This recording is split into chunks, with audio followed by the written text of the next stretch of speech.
Actor Arjun Kapoor, who made his acting debut in 2012 with Ishaq Zadeh, Tuesday said that it's time to formalize the information platform, giving figures about box office collections of the releases. He was speaking on the last day of the 16th Mumbai Film Festival in a session focusing on the marketing and box office trends in India. Keep the audience in mind when you make a film. Box office business is not always equivalent to how good or bad the film is. And that should not be the only aspiration. एक होता है कि you make good films that do good business. The idea is to keep evolving where cinema is concerned, give better talent a chance, give more talent a chance. जो चीज़ें हमें शायद पता है, जो हमारे जहन में वो बातचीत में निकल के उभर के आती है that we are heading in a good direction. जहाँ तक हमने आज बात की, there is a company called Rentrack जो all over the world they officially disclose figures to you every night rather than speculation जो हमारे यहाँ होता है जहाँ पे हम अपना सीना ठोक के बोलते हैं हमने हमारी पिक्चर ने इतना पैसा किया, जो मुझे लगता है गलत है बिकॉज एक अनबायस्ड सोर्स और ओपिनियन होना चाहिए ये नंबर्स को लेके. आजकल भाग दौड़ बन गई है नंबर्स को लेके जो बहुत सैड है वैसे, पर अगर करना ही है तो ऑफिशियली होना चाहिए ताकि कोई छेड़खानी ना हो, क्लीन हो सके. तो उस चीज़ पे चर्चा हो रही थी कि आज अगर हमें ये सब इंफॉर्मेशन मिले एक सोर्स के द्वारा तो हमें पता लगेगा हमारी पिक्चर कहाँ पे ज़्यादा बिजनेस करती है, किस तरह के थिएटर्स में चल रही है, कितना बिजनेस से राजस्थान में होता है तो कितना पंजाब में होता है. अगर हमें पता करना है कि हमारी मार्केट साउथ में कितनी अच्छी हुई है तो एज एन एक्टर आपको अपनी औकात भी पता लगती है, एज अ प्रोड्यूसर आपको फिल्म की औकात पता लगती है, as a director you understand okay the diaspora is so huge.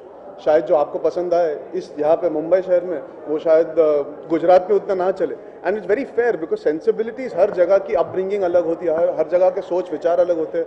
Cinema going sensibilities जिस पे आप बड़े होते हैं वो अलग होती है. तो you need to understand the people that you catering to. I think Rentrack can allow us to understand our audiences much better, which is जो हमारे लिए एटलीस्ट मेरे लिए as an actor as somebody part of this profession सबसे अहम है. हम काम करते हैं ऑडियंस के लिए.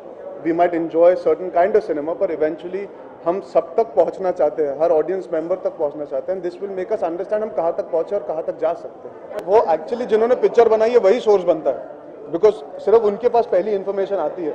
तो there is nobody to contradict that ना, अगर हो भी रहा है मैनिपुलेट या नहीं हो रहा. हाँ, आप कैसे अगर मान लीजिए ट्रेड के गाइस में इन्फॉर्म करते हैं तो अलग-अलग के पास देखिए, अगर आपको एक नंबर दिया जा रहा है आपके पास एविडेंस होनी चाहिए ना बोलने को कि मैनिपुलेट हुआ है. तो वो एविडेंस कहाँ से है कि कोई ऑफिशियल सोर्स है. अगर आपको नंबर नहीं पसंद है आपने बोल दिया तो मैं कैसे मान लूँ, या आपको लगता है कि ये सही नहीं बोल रहा मैं कैसे मान लूँ. Eventually there has to be a legal official way of putting that number across ताकि ऑडियंस को भी पता है कि ये ऑफिशियल नंबर है और प्रोड्यूसर ने ये बोला था. पर वो ऑफिशियल नंबर हमारे पास है नहीं. तो Rentrack जैसी चीज़ जो पूरी दुनिया में पाई जाती है, हमारे ओवरसीज के फिगर Rentrack ही हैंडल करता है. तो आप अगर हमारे ओवरसीज के नंबर्स देखेंगे, चाहे वो UAE हो, चाहे वो UK हो, चाहे US हो, Rentrack deals with all our numbers. तो there is transparency in that. आज तक आपने ये नहीं सुना कि ओवरसीज में हमने सुना है 4.2 किया या 4.6 किया. आपको वो डिस्पैरिटी नहीं आती. तो कहीं ना कहीं Rentrack आना बहुत अच्छी चीज़ है मीडिया के लिए, ताकि tomorrow if we make a false claim you can catch us out. There is evidence for the producers to know what they are supposed to say rather than announcing on one night before. Take the morning and then announce it. The 16th edition of the Mumbai Film Festival ended Tuesday and it showcased over 185 films from more than 65 countries. IANS report.